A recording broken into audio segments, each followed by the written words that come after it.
Kisah sahabat Zaid bin Harithah hibbi Rasulillah sallallahu alaihi wasallam. Semasa kecil, Zaid bin Harithah al-Ka'bi telah diculik sekumpulan penyamun dalam perjalanan pulang ke penempatan kabilahnya. Beliau kemudian dijual di pasar Ukas sebagai hamba, lalu dibeli oleh pembesar Quraisy, Hakim bin Hizam bin Huwailid. Hakim kemudian menghadiahkan Zaid kepada ibu saudaranya, Khadijah binti Huwailid. Tidak lama selepas itu, Khadijah berkahwin dengan Nabi SAW. Zaid kemudian dibesarkan oleh kedua mereka. Beliau dijaga dengan baik laksana sebahagian dari keluarga itu sendiri. Waktu itu baginda SAW belum lagi diangkat sebagai Nabi. Pada waktu yang sama, keluarga Zaid itu merinduinya dan sentiasa memikirkan nasibnya. Mereka tidak tahu bagaimana keadaan semasa Zaid. Di manakah beliau sekarang? Apakah masih hidup atau telah meninggal? Bapanya Harithah sentiasa mencari dan bertanya orang kalau-kalau bertemu dengan anaknya. Akhirnya, pada satu musim haji, kaum kerabat mereka telah bertemu dengan Zaid lalu dihabarkan kepada bapanya.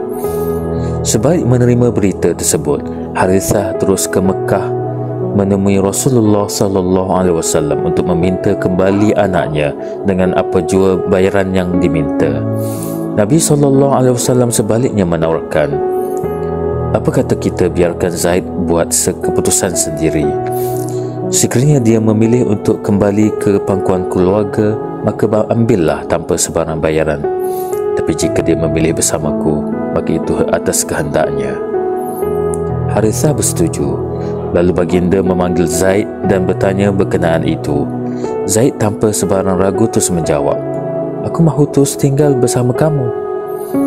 Harithah hanya begitu terkejut dengan jawapan Zaid, terus berkata, celaka, kamu pilih menjadi hamba daripada pangkuan ibu dan bapamu?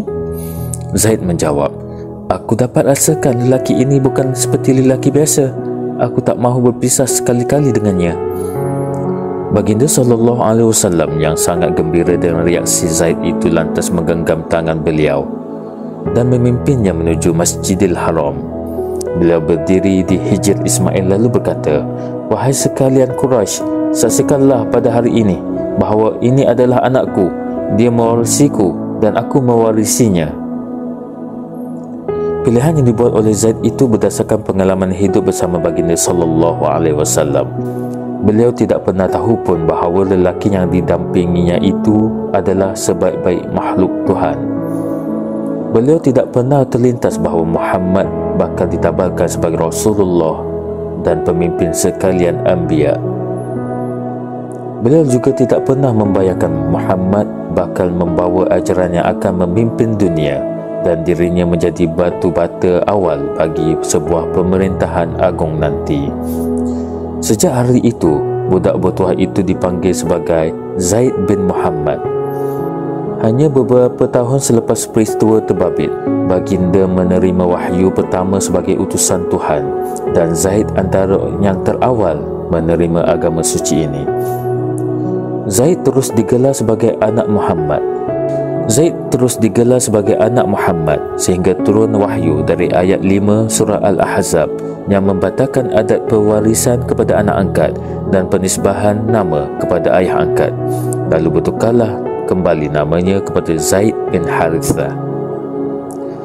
Walaupun begitu, Zaid masih menjadi pemuda kesayangan Rasulullah SAW, bahkan lebih disayangi dari anak-anaknya yang lain. Sebagaimana kasihnya Zaid kepada Nabi lebih kepada ibu bapanya sendiri. Sabda Nabi SAW, demi Allah, sesungguhnya Zaid bagai dilahirkan untuk menjadi pemimpin. Dia adalah orang yang paling aku kasihi. Zaid menjadi teman rapat baginda, tempat berkongsi cerita dan segala rahsia.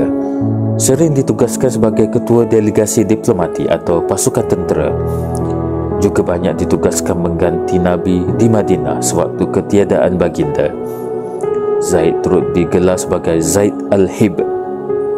Mendapat julukan sebagai Hibbi Rasulillah, bermaksud kekasih Rasulullah. Tahun ke-8 Hijrah, Hubungan erat kedua kekasih ini diuji oleh Allah Ta'ala. Tuhan perintahkan baginda mengerahkan tentera ke Mu'tah bagi menuntut bela pembunuhan utusan Islam ke Rom, iaitu Harith bin Umair. Zaid bin Harithah ditetapkan sebagai panglima, memimpin 3,000 bala tentera bagi berhadapan dengan 200,000 tentera musuh di tempat mereka. Apabila sampai ke Mu'tah, tentera Islam mendapat tahu jumlah musuh berlipat kali ganda lebih ramai dari mereka. Salah seorang dari mereka lalu mencadangkan agar ditulis surat kepada Rasulullah sallallahu alaihi wasallam memberitahu bilangan musuh kalau ada arahan baru setelah maklumat ini diterima Rasul. Namun seorang yang lain menjawab, "Demi Allah, wahai kaumku, kita tidak berjuang dengan kekuatan dan bilangan kita, tetapi kita berjuang dengan agama ini. Maka teruskanlah dengan tujuan asal kita. Sesungguhnya Allah telah menjamin bahawa kita akan tetap beroleh kemenangan antara dua perkara, mengalahkan musuh atau mendapat syahid." Lalu tentera Islam meneruskan langkah. Peperangan pun meletus dengan hebat, sehingga panglima Islam Zaid bin Harithah ditembusi beratus-ratus tusukan tombak dan gugul syahid di atas kolam darahnya sendiri.